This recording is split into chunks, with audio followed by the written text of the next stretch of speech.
اسرا وقار کی والدہ سے ملنے اور ان کی طبیعت پوچھنے کے بعد وقار کے کمرے کی طرف آ گئی۔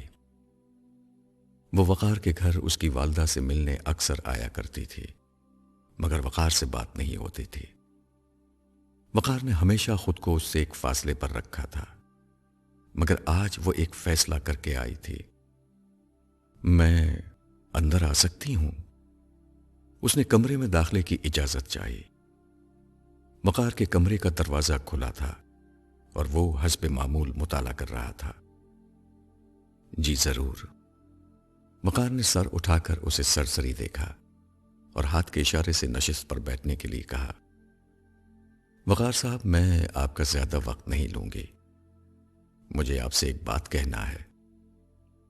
جی فرمائیے، وقار نے کتاب بند کرتے ہوئے کہا۔ میں اب قرآن مجید کو تو سمجھ گئی ہوں، میں شاید عام حالات میں قرآن مجید سے اس طرح متاثر نہیں ہوتی، مگر میں نے جن حالات میں قرآن مجید کو پڑھا ان میں آپ ہر وقت میرے سامنے تھے، جس کے بعد میں نے آپ کے اندر قرآن مجید کا ایک عملی اور زندہ نمونہ پا لیا۔ اس عملی نمونے نے میرے لیے بہت آسان کر دیا کہ میں قرآن مجید کی بات کو سمجھ سکوں۔ اسی وجہ سے برسہ برس سے قائم میری سوچ اب بدل گئی ہے۔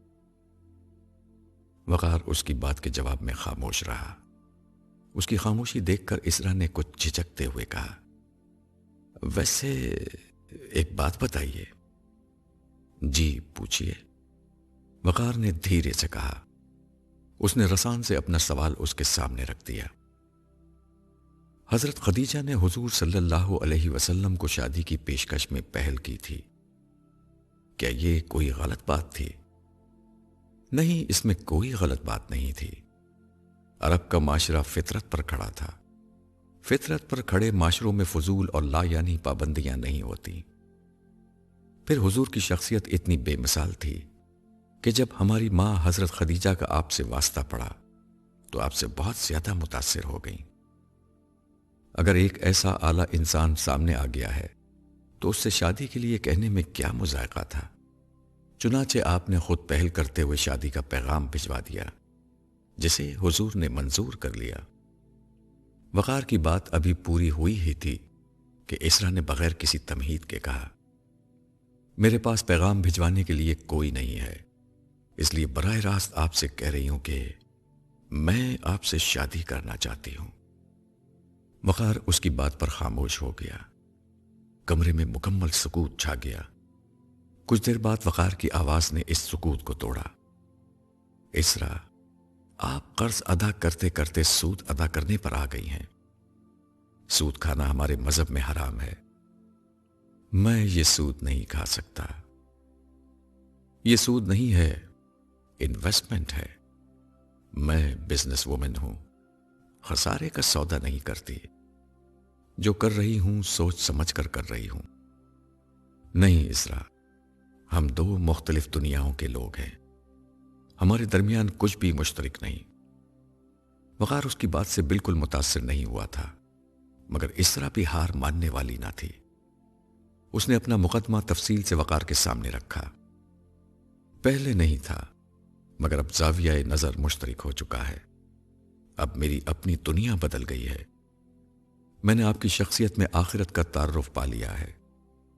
لوگ مجھے ہزار لیکچر دیتے، مجھے خدا اور آخرت کی بات سمجھ میں نہیں آتی، مگر آپ کی شخصیت نے خدا اور آخرت کا ایسا تعارف کرا دیا ہے کہ میں بھی اس فردوس کی خواہش مند ہو چکی ہوں جو آپ کی طلب ہے، جس میں انسان اس دنیا سے بے غرض ہو جاتا ہے، جو کرتا ہے خدا کے لیے کرتا ہے، نہ بدلہ چاہتا ہے نہ احسان جتلاتا ہے۔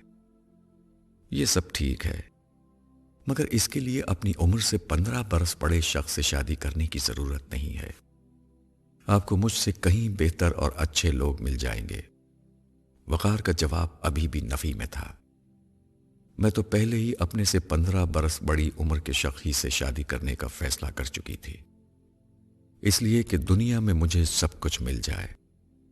اب بھی یہی فیصلہ ہے، مگر اب اس لیے کہ آخرت میں سب کچھ مل جائے، کیونکہ آپ کا کردار یہ گواہی دے رہا ہے کہ خدا نے جنت میں کوئی بہت اعلیٰ مقام آپ کے لیے تیار کر رکھا ہے۔ مجھے شادی تو کرنا ہی تھی، اس لیے اب آپ ہی سے کروں گی، چاہے آپ کی مرضی ہو یا نہ ہو۔ یہ کہہ کر اسرا کرسی سے اٹھی اور باہر چلی گئی۔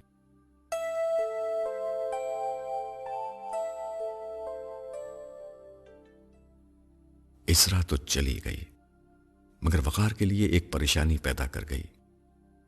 وقار کو اسرا سے بس اتنی ہی دلچسپی تھی کہ وہ ایک بہتر انسان بن جائے۔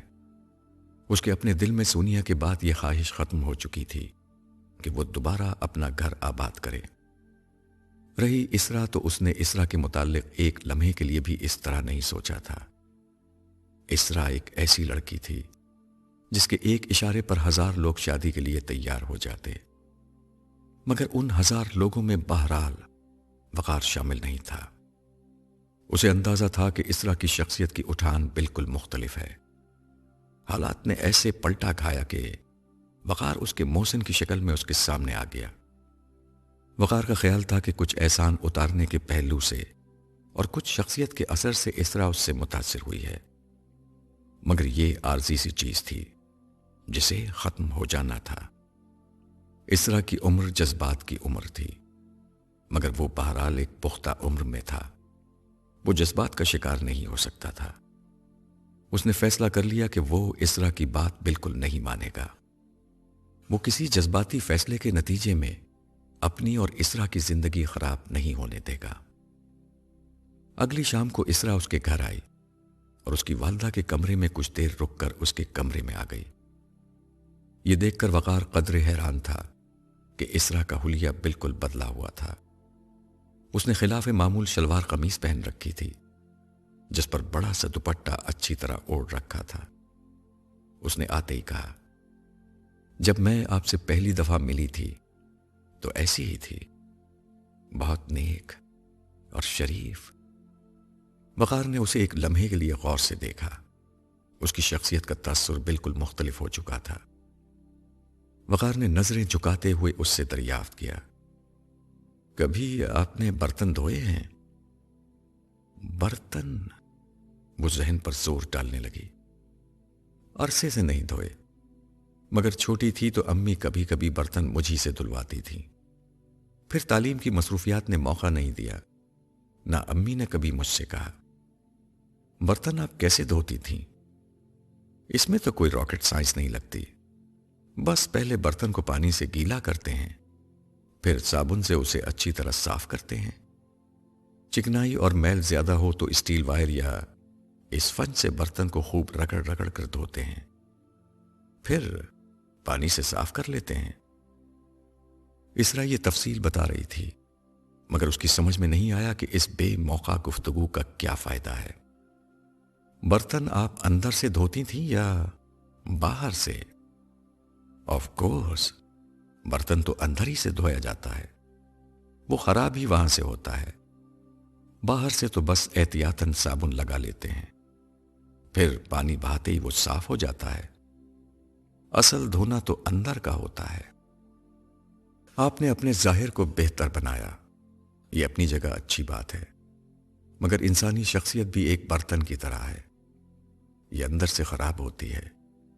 ہم لوگ باہر سے صاف کرنے کو صفائی سمجھ لیتے ہیں، جبکہ قرآن اندر کی صفائی پر نجات کو موقوف قرار دیتا ہے۔ اب اسرا کو سمجھ میں آیا کہ وقار اس کی اس بات کا جواب دے رہا ہے کہ حلیہ بدلنے کو وہ نیکی کہہ رہی تھی۔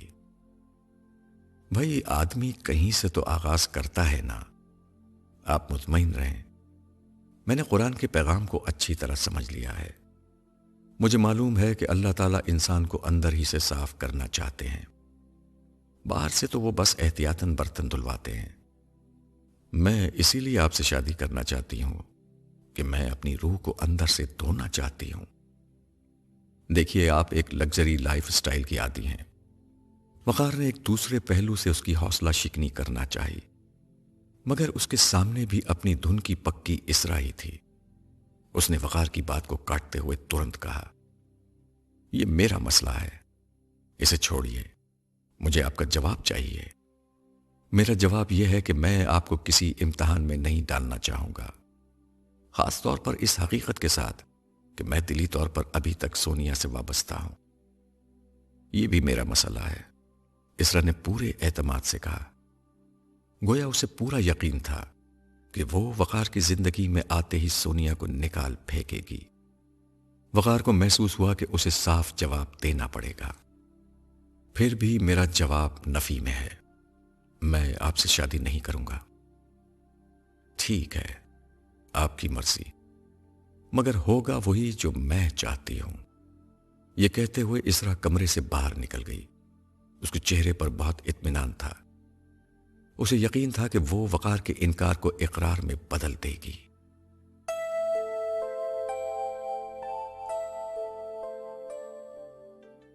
اگلے دن اسرا وقار کے گھر آئی اور سیدھی اس کی والدہ کے کمرے کی طرف چلی گئی۔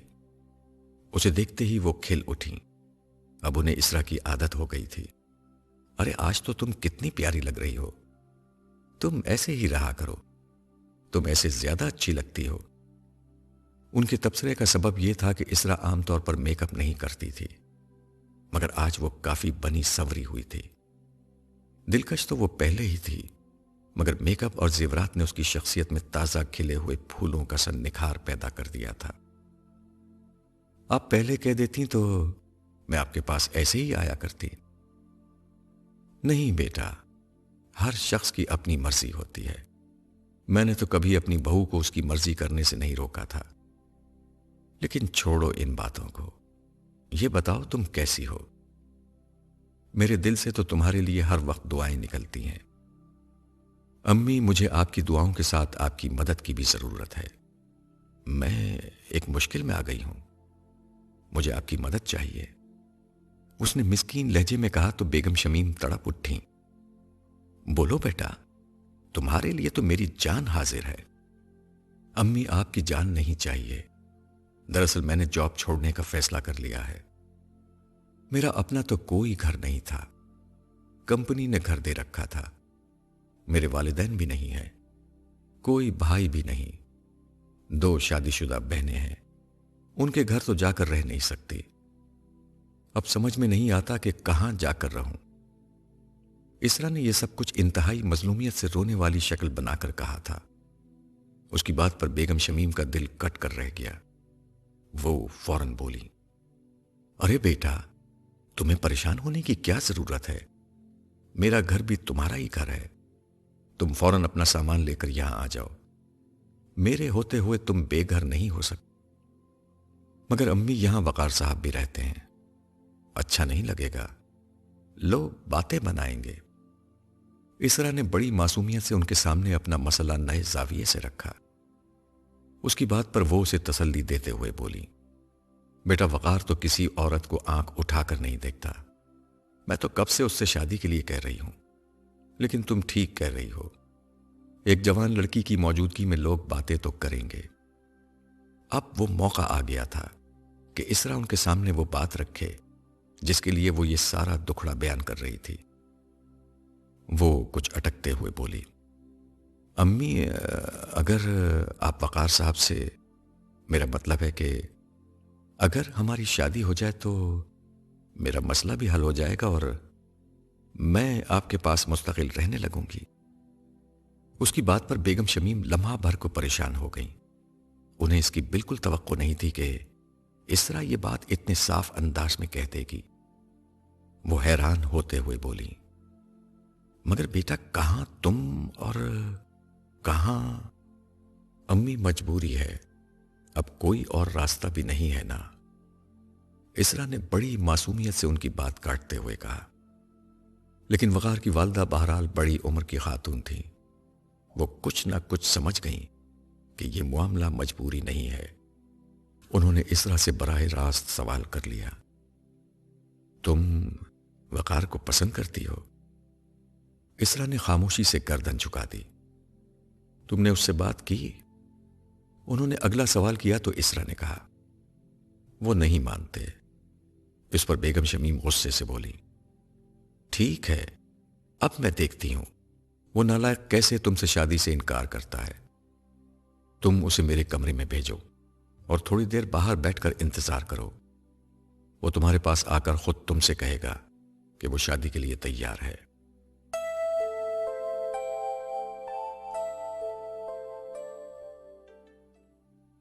کچھ ہی دیر میں وقار اپنی والدہ کے پاس بیٹھا ہوا تھا۔ اسرا باہر ہی رک گئی تھی۔ وقار کی چھٹی حس بتا رہی تھی کہ معاملہ کچھ گڑبڑ ہے۔ اس نے آتے ہی پوچھا، امی آپ کی طبیعت کیسی ہے؟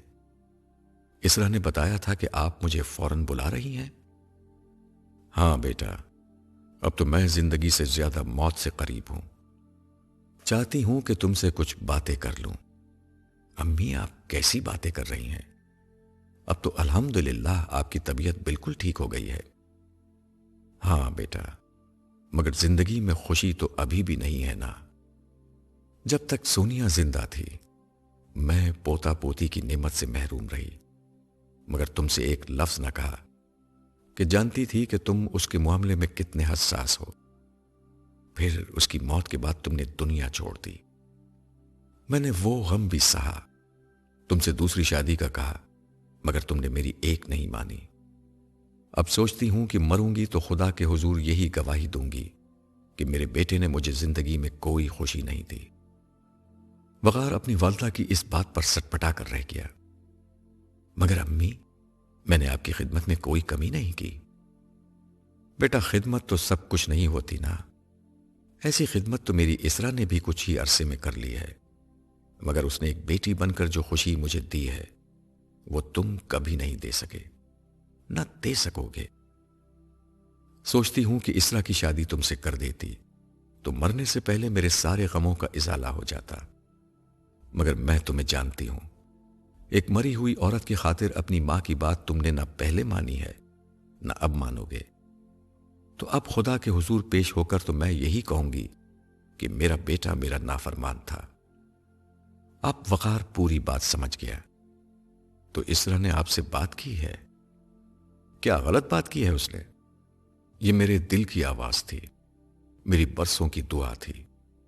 خدا نے میری دعا اس طرح سنی کہ آسمان سے ایک نیک پری کو ہمارے گھر میں بھیج دیا، مگر تم ناشکرے پن سے باز نہیں آتے۔ تم تو عورتوں کو دیکھنے کے لیے بالکل اندھے ہو، ورنہ تم دیکھتے کہ اسرا کی شکل میں اللہ نے تمہارے صبر کا بدلہ تمہارے گھر بھیجا ہے۔ امی، میں سونیا کو ایک کونے میں رکھ دوں تب بھی یہ جانتا ہوں کہ اسرا صرف میرے احسانوں کا بدلہ اتارنے کی کوشش کر رہی ہے۔ تمہارے احسانوں کا بدلہ وہ اتار چکی ہے۔ بیٹا وقار، ایک بات یاد رکھنا، آج کے دور میں بڑے لوگ وہ نہیں ہوتے جو احسان کرتے ہیں، بڑے لوگ وہ ہوتے ہیں جو احسان کا بدلہ اتارتے ہیں، کیونکہ وقت گزرنے کے بعد کسی کو یاد نہیں رہتا کہ اس پر کیا احسان کیا گیا ہے۔ اسرا یہ کر رہی ہے تو اس کا بڑا پن ہے۔ یہی تو میں کہہ رہا ہوں، یہ اگر اس کا بڑا پن ہے تو کیا اسے یہ سزا دی جائے کہ اس کی عمر سے 15 برس بڑے آدمی کے پلے اسے باندھ دیا جائے؟ بیٹا، اتنی بات ہوتی تو میں خود اسے منع کر دیتی، مگر تم نے اسے نظر بھر کر نہیں دیکھا، اس کی آنکھوں میں غور سے نہیں دیکھا، اس لیے کہ تم عورتوں کو غور سے دیکھتے ہی نہیں۔ میں نے اس کی آنکھوں میں دیکھا ہے، وہ تمہیں واقعی پسند کرتی ہے۔ یہ معاملہ صرف احسان اتارنے کا نہیں ہے۔ پھر وہ اسے مزید سمجھاتے ہوئے بولی، دیکھو تم نے بہت صبر کر لیا ہے، اب شکر کا وقت ہے، مگر امی آپ جانتی ہیں کہ میں سونیا کے بعد کسی سے شادی نہیں کر سکتا۔ میرے بیٹے، جاؤ اور باہر جا کر اس لڑکی کو غور سے دیکھو، وہ سونیا ہی کا دوسرا روپ ہے۔ خدا نے تمہاری مری ہوئی بیوی کو دوبارہ زندہ کر کے تمہارے پاس بھیجا ہے۔ اس کا ظاہر سونیا کا ہے، مگر اس کا باطن سونیا سے کہیں بہتر ہے، تاکہ جنت میں بھی وہ تمہارے ساتھ رہ سکے۔ خدا نے تمہارے لیے معجزہ کیا ہے، یہ معجزے وہ ہر کسی کے لیے نہیں کرتا۔ وقار سر جھکائے بیٹھا رہا۔ اسے خاموش دیکھ کر بیگم شمیم دوبارہ بولی، جاؤ اور باہر جا کر خدا کے اس احسان کی قدر کرو۔ اسرا اللہ کی وہ نعمت ہے جسے تمہارے پاس اللہ نے خود بھیجا ہے۔ اسے ٹھکراؤ گے تو کفران نعمت کے مرتکب ہوگے، ماں کا دل دکھانے کے الگ سے گناہگار ہوگے۔ مجھے آخری عمر میں اگر یہ سکھ نہیں دے سکتے تو مجھے لاوارثوں کے کسی مرکز میں چھوڑ کر آ جاؤ۔ ایسی اولاد کا کیا فائدہ جو ماں کو خوشی نہ دے سکے۔ وقار کے پاس فرار کے سارے راستے بند ہو چکے تھے۔ اس نے سر جھکا کر کہا، ٹھیک ہے امی، جیسے آپ کی مرضی۔ ایسے نہیں، وہ باہر بیٹھی ہے، اسے جا کر خود بتاؤ کہ تم اس سے شادی کرنا چاہتے ہو، یہ میرا حکم ہے۔ امی پلیز، یہ میرا مزاج نہیں ہے، میں کچھ نہیں سننا چاہتی، جاؤ، جو میں کہہ رہی ہوں وہ کرو۔ وقار بادل نخواستہ اپنی جگہ سے اٹھ گیا۔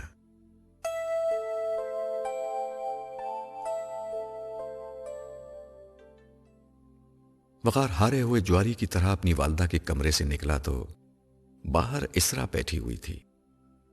وقار کو دیکھ کر اس نے سر جھکا لیا۔ وقار نے اسے پہلی دفعہ غور سے دیکھا اور بس دیکھتا رہ گیا۔ وہ ایک لمحے پہلے تک اپنی والدہ کے حکم کی تعمیل کر رہا تھا، مگر اب اسے محسوس ہوا کہ جو کچھ وہ اسرا سے کہنے جا رہا ہے وہ اس کے دل کی آواز ہے۔ اس کے ہونٹوں پر ہلکی سی مسکراہٹ نمودار ہوئی اور وہ آہستہ سے اس کے قریب آ کر بولا، اسرا، میں تم سے شادی کروں گا۔ اس کی بات پر اسرا نے اسے سر اٹھا کر دیکھا اور تبھی مسکراہٹ کے ساتھ بولی، میں تھوڑی سی بدتمیز ہوں، آپ کو برداشت کرنا ہوگا۔ یہ کون کہتا ہے؟ سب کہتے ہیں، بالکل غلط کہتے ہیں۔ تو سچ کیا ہے میں آپ کے منہ سے سننا چاہتی ہوں۔ اسرا خوش ہو گئی تھی، وہ سمجھی کہ وقار اب اس کی تعریف کرے گا۔ تم تھوڑی نہیں بلکہ بہت زیادہ بدتمیز ہو، یہ کہہ کر وقار ہنستا ہوا اپنے کمرے کی طرف بڑھ گیا۔ اسرا نے وقار کو پہلی دفعہ ہنستے ہوئے دیکھا تھا، اسے وہ ہنستا ہوا بہت اچھا لگا تھا۔ اس نے ہنستے ہوئے پیچھے سے آواز لگائی، جیسی بھی ہوں اب تو آپ کو برداشت کرنا ہی پڑے گا۔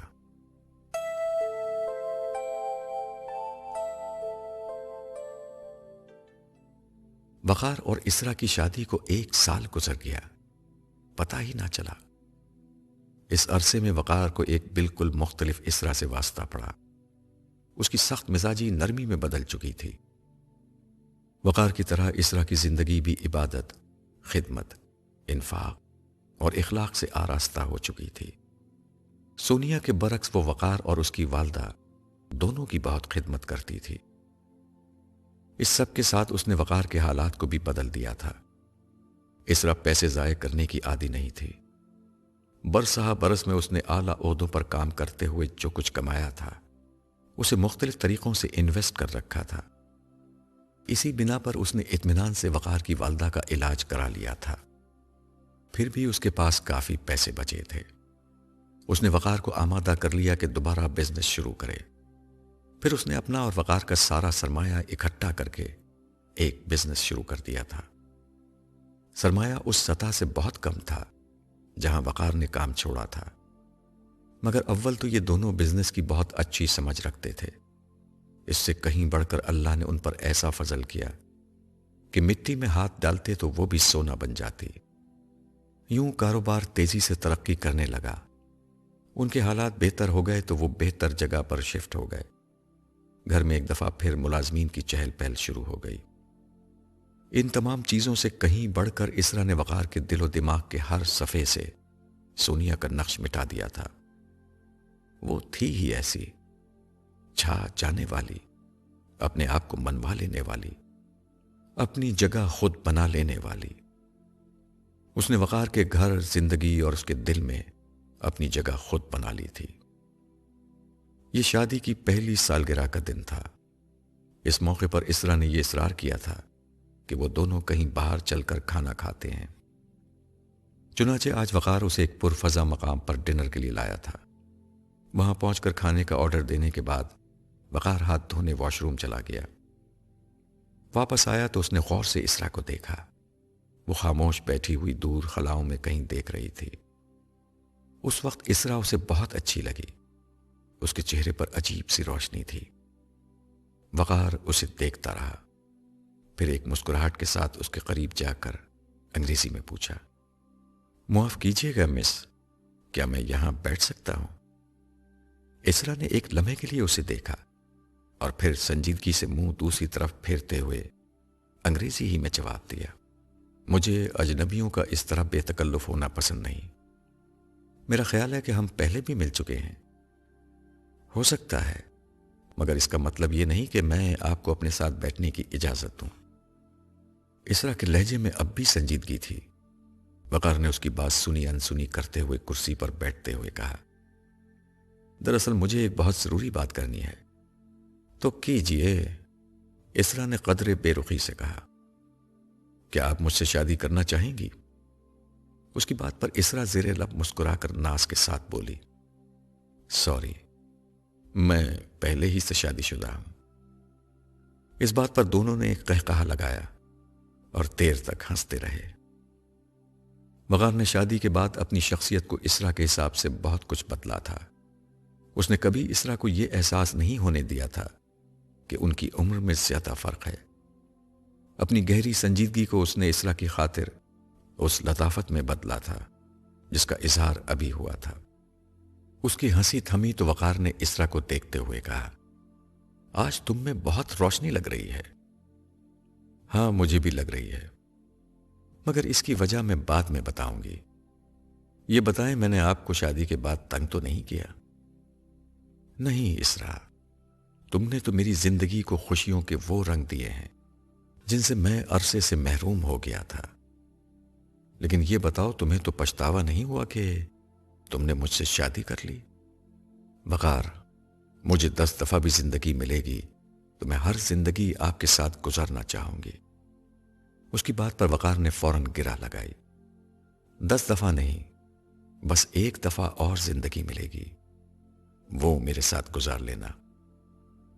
اسرا ہنسنے لگی اور ہنستے ہنستے بولی، آپ بہت اچھے انسان ہیں، محبت کرنے والے، خیال کرنے والے، قربانی دینے والے، احساس کرنے والے، ایسے لوگ کم ہوتے ہیں۔ اسرا کے لہجے میں محبت کوٹ کوٹ کر بھری تھی۔